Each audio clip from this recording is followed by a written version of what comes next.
এ যেন আগুন ধরানো ব্যাটিং। বাংলাদেশের কোনো ব্যাটার এভাবে ব্যাটিং করছে সেটা অনেকে কল্পনাই করতে পারেনি।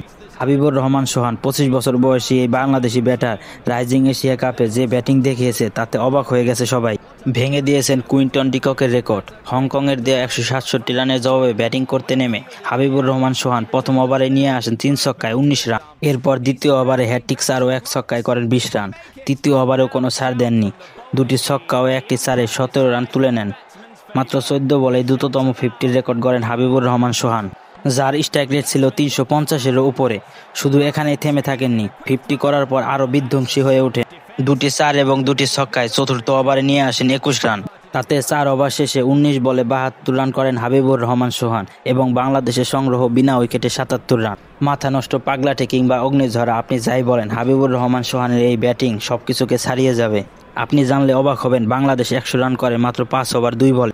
পাওয়ার প্লে শেষে বাংলাদেশের সংগ্রহ 107 রান। এমন ব্যাটিং বাংলাদেশ ক্রিকেটে এই প্রথম। তবে এরপর বাংলাদেশ একটি উইকেট হারায়। 14 বলে 20 রান করে ফিরে গেলেন জিসান আলো। বাংলাদেশ হারায় 111 রানে নিজেদের প্রথম উইকেট।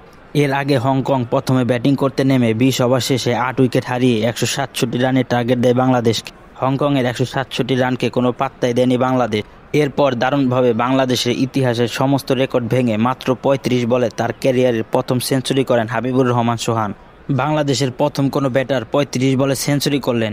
হংকংয়ের দেয়া 167 রানের লক্ষ্য বাংলাদেশ টপকে গেছে মাত্র 11 ওভারে এবং 8 উইকেটে জয় পায় বাংলাদেশ।